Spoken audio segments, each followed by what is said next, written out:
Hi అండి అందరికీ. Welcome back to my channel.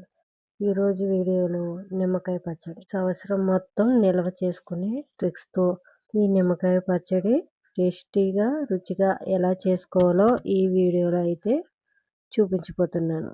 First time మా ఛానల్ చూసినట్లయితే ఒక లైక్ చేసి మా ఛానల్ని సబ్స్క్రైబ్ చేయండి.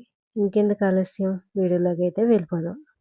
ఒక 20 నిమ్మకాయలను అయితే తీసుకుంటున్నాను. శుభ్రంగా కడిగి తడి లేకుండా పొడిగుడ్డతో తుడుచుకొని ఆరబెట్టుకోవాలి. ఆరబెట్టుకున్న తర్వాత నిమ్మకాయ ముక్కల్ని కాయ 4 ముక్కల కిందైనా కోసుకోవచ్చు, లేదంటే 8 ముక్కల కిందైనా కోసుకోవచ్చు.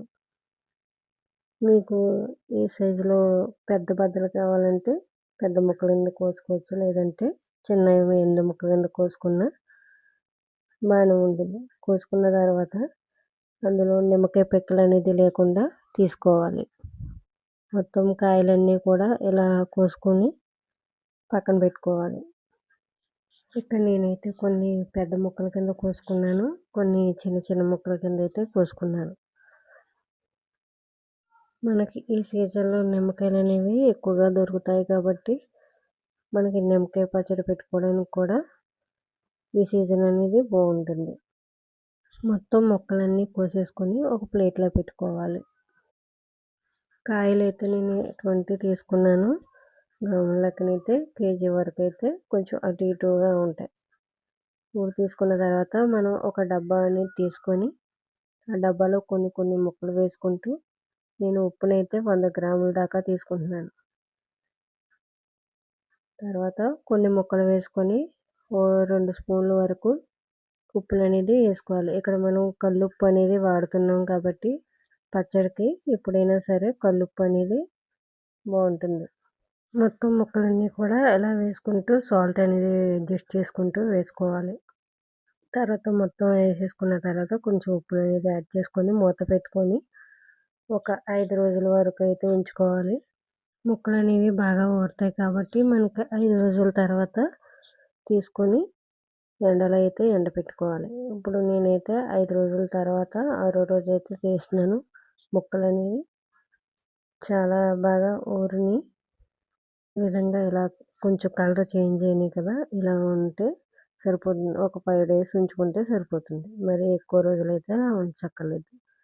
ఇప్పుడు మొత్తం ముక్కలన్నీ కూడా తీసుకొని ఒక ప్లేట్లో కానీ పళ్ళెంలో కానీ పెట్టుకొని ఈవెన్గా పలసగా చేసుకొని ఎండలో ఒక రోజంతా ఎండబెట్టుకుంటే సరిపోతుంది. లేదంటే మనకి ఫ్యాన్ కింద ఒక 1 డే ఫ్యాన్ కింద పెట్టుకొని అయినా మనం పచ్చడి అనేది కలుపుకోవచ్చు. ఇక్కడ నేనైతే ఎండలో పెట్టుకున్నాను. ఎండలో పెట్టడం వల్ల మనకి పచ్చడి సెల్ఫ్ లైఫ్ అనేది బాగుంటుంది. రోజులు పెట్టక్కర్లేదు, 1 డే ఎండలో పెట్టుకుంటే సరిపోతుంది. తర్వాత మనం గిన్నె పెట్టుకొని 2 స్పూన్లు మెంతులు వేసుకొని 2 స్పూన్ల ఆవాలు కూడా వేసుకొని వేయించుకోవాలి. లైట్ బ్రౌన్ కలర్ వచ్చేంత వరకు వేయించుకుంటే సరిపోతుంది. లో ఫ్లేమ్లో పెట్టి స్లోగా వేయించుకోవాలి. వేగిన తర్వాత 2 స్పూన్ల వరకు జీలకర్రను కూడా యాడ్ చేసుకోవాలి. జీలకర్ర కూడా వేసుకున్న తర్వాత కొద్దిసేపు లైట్ బ్రౌన్ వచ్చేంత వరకు వేయించుకొని ఒక గిన్నె తీసుకొని చల్లారనివ్వాలి. చూసారా, ఈ విధంగా వేయించుకుంటే సరిపోతుంది. ఇప్పుడు ఒక 10 మినిట్స్ వరకు చల్లారనిస్తే చల్లారిన తర్వాత మనం మిక్సీ చేసుకొని పౌడర్లా పక్కన పెట్టుకోవాలి. పచ్చడి కలుపుకోవడానికి ఒక గిన్నె పెట్టుకొని అందులో మనం ఎండబెట్టుకొని ఉంచుకున్న నిమ్మకాయ ముక్కలు అనేవి వేసుకోవాలి. కారం 250 గ్రామ్స్ అయితే తీసుకుంటున్నాను. ఇక్కడ నేను సాల్ట్ ఒక కప్తో తీసుకున్నాను కాబట్టి కారాన్ని కూడా 1.5 కప్ తీసుకున్నాను. తర్వాత మనం మిక్సీ చేసి పెట్టుకున్న మెంతుల ఆవాల పొడిని కూడా వేసేసుకోవాలి. వేసుకున్న తర్వాత ఇక్కడ పచ్చడికి కొంచెం జ్యూసీగా ఉండడానికి నేను 7-8 నిమ్మకాయలు అయితే జ్యూస్ తీసుకొని ఇందులో అయితే వేస్తున్నాను. వేసుకున్న తర్వాత మొత్తం అంతా కూడా మొత్తం కలిసేటట్టు కలుపుకోవాలి. కారం, మనం వేసిన మసాలాలు అన్నీ కూడా బాగా కలుపుకోవాలి. ఈ పచ్చడి పుల్లగా కారంగా ఉండే ఈ పచ్చడి అన్నంలోకైనా పప్పులోకైనా పెరుగన్నంలోకి ఇడ్లీ మరియు దోశలకి చాలా బాగుంటుంది. సైడ్ డిష్గా కూడా వాడుకోవచ్చు. మొత్తం కలిసేటట్టు కలుపుకోవాలి. కలుపుకున్న తర్వాత మళ్ళీ పాన్ పెట్టుకొని స్టవ్ మీద మనం తాలింపు కోసం అయితే ఆయిల్ వేసుకోవాలి. 250 గ్రామ్స్ ఆయిల్ని అయితే తీసుకుంటున్నాను. ఆయిల్ వేసుకున్న తర్వాత 1 టేబుల్ స్పూన్ వరకు ఆవాలు అనేది వేసుకోవాలి. ఆవాలు కొద్దిగా వేగిన తర్వాత ఎండుమిర్చి 4-5 ఎండుమిర్చి అనేది వేసుకొని వేయించుకోవాలి.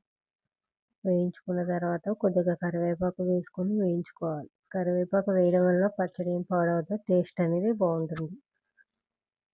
ఈ 3 వేసి వేయించుకున్న తర్వాత ఇందులో ఇంగువ కూడా యాడ్ చేసుకోవచ్చు. మీకు ఇష్టమైతే మీరు తప్పకుండా యాడ్ చేసుకోండి. మాకైతే ఇష్టం లేదు కాబట్టి నేను ఇంగువ అయితే యాడ్ చేయలేదు. తర్వాత కొద్దిగా పసుపు అనేది యాడ్ చేసుకోండి. నేను 1/2 టీ స్పూన్ పసుపుని అయితే యాడ్ చేసుకున్నాను. తర్వాత మనం ఒక 5-6 వెల్లుల్లిపాయలను అయితే తీసుకొని ఇలా పొట్టు తీసేసి వెల్లుల్లిపాయలు అనేది ఒలుచుకొని ఆయిల్లో వేసుకోవాలి. వెల్లుల్లిపాయలు వేగనవసరం లేదు, స్టవ్ ఆఫ్ చేసి ఆయిల్లో వేసుకుంటే సరిపోతుంది. తర్వాత మనం పచ్చడి కారవది కలిపి పెట్టుకున్న దానిలో వేసేసుకుంటే మొత్తం కలిసేటట్టు కలుపుకోవాలి. మనం పచ్చడికి తాజా నిమ్మకాయలు తీసుకోవాలి. మరీ పండిపోయినవి కాదు, అలాగని పచ్చివి కాదు, మీడియం లైట్ ఎల్లో కలర్లో ఉండే నిమ్మకాయలు, పెద్ద సైజులో ఉండే నిమ్మకాయలు తీసుకోవాలి. ఇప్పుడు మనకి టేస్ట్కి ఉప్పు సరిపోయిందా లేదా అన్నది చూసుకోవాలి. సరిపోకపోతే మనం కొద్దిగా సాల్ట్ అనేది యాడ్ చేసుకోవచ్చు. ఉప్పు అనేది మనం ఫస్ట్ టైమే ఎక్కువ వేసేసుకుంటే మనకి పచ్చడి అనేది పాడవద్దు కాబట్టి మనం ఉప్పు అనేది ఎప్పుడు కూడా తగ్గించి వేసుకుంటే మనం సరిపోతే మళ్ళీ కలుపుకోవచ్చు. చూసారా, ఇప్పుడు పచ్చడి అనేది రెడీ అయిపోయింది. టేస్ట్ కూడా చాలా బాగుంది. ఇప్పుడు గాజు సీసాని తీసుకొని అందులో కొద్దిగా అడుగున అనేది ఆయిల్ వేసుకొని మనం కలిపి పెట్టుకున్న పచ్చడి అనేది ఇందులో అయితే స్టోర్ చేసుకోవచ్చు. మనకి పచ్చడి ఎక్కువ నిల్వ ఉండాలంటే ఇలా గాజు సీసాలో అయితేనే ఎక్కువ నిల్వ ఉంటుంది. ప్లాస్టిక్ కన్నా ఇలా గాజు సీసా అనేది వాడుకోండి. ఈ పచ్చడి అనేది మన హెల్త్కి ఎంతో మంచిది. ఇందులో విటమిన్ సి ఉంటుంది కాబట్టి హెల్త్కి ఎంతో మంచిది. కాబట్టి మీరు కూడా తప్పకుండా ఈ పచ్చడి అనేది ట్రై చేయండి. మనకి ఈ సీజన్లోని నిమ్మకాయలు అనేవి ఎక్కువగా దొరుకుతాయి కాబట్టి తప్పకుండా ఈ సీజన్లో మనం నిమ్మకాయ పచ్చడి అనేది తయారు చేసుకోవచ్చు. మనం పచ్చడిని మొత్తం ఈ సీసాలో వేసేసుకొని స్టోర్ చేసుకోవచ్చు. పైన కొద్దిగా ఆయిల్ వేసుకొని ఉంచుకుంటే మనకి పచ్చడి అనేది ఎప్పటికీ పాడవకుండా ఉంటుంది. ఈ పచ్చడి సంవత్సరం అంతా కూడా నిల్వ ఉంటుంది, అసలు పాడవదు. మీకు నచ్చితే ఫ్రిడ్జ్లో అయినా పెట్టుకోవచ్చు, లేదంటే బయట అయినా పెట్టుకోవచ్చు. అంతేనండి, చాలా ఈజీగా సంవత్సరం అంతా నిల్వ ఉండే నిమ్మకాయ పచ్చడి అనేది రెడీ. ఈ వీడియో నచ్చితే లైక్ చేయండి. మా ఛానల్ ఫస్ట్ టైం చూసినట్లయితే మా ఛానల్ని సబ్స్క్రైబ్ చేసుకోండి. పక్కనే ఉన్న బెల్ ఐకాన్ కూడా యాక్టివేట్ చేసుకోండి. Thanks for watching.